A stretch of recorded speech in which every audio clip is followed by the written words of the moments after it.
Welcome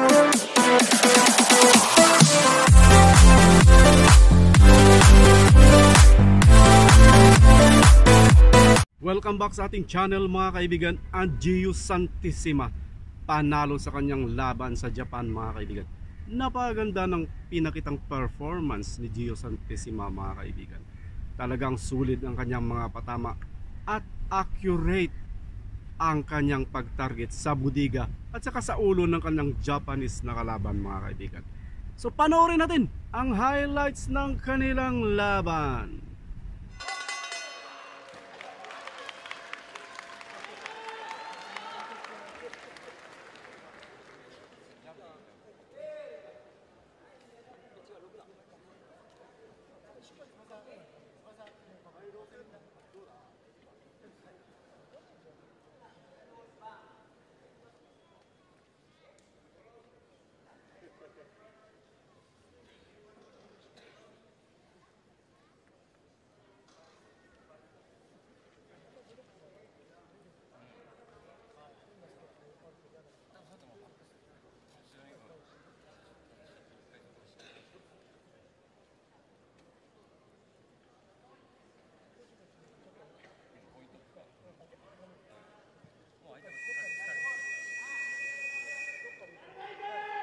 No comment.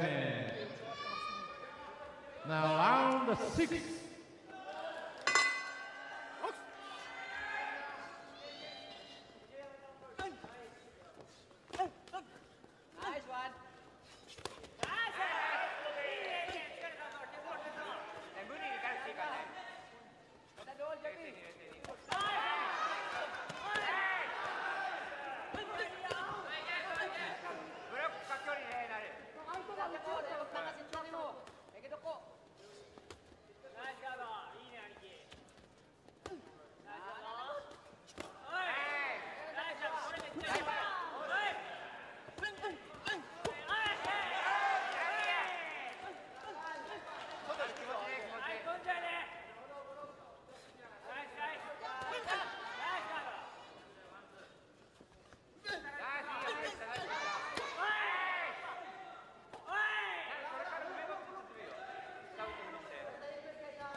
So inyong nasaksiyan mga kaibigan, paano tinigil ng referee ang kanilang fight mga kaibigan.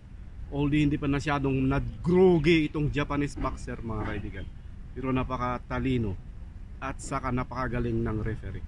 Dahil malamang umiiwas na ang mga Japanese boxers o ang mga Japan Boxing Commission mga kaibigan sa severe injury ng kanilang mga boxer. Alam naman natin, may mga namayapa at saka may mga nauospital sa kanilang boxer mga kaibigan. Dahil itong mga Japanese boxer ay parang mga Zaido mga kapatid. So congratulations Gio Santissima. Sana mapanood naman kita or mapanood ka namin sa susunod mong laban, which is title fight na mga kaibigan. Well, ganun talaga. Bye bye.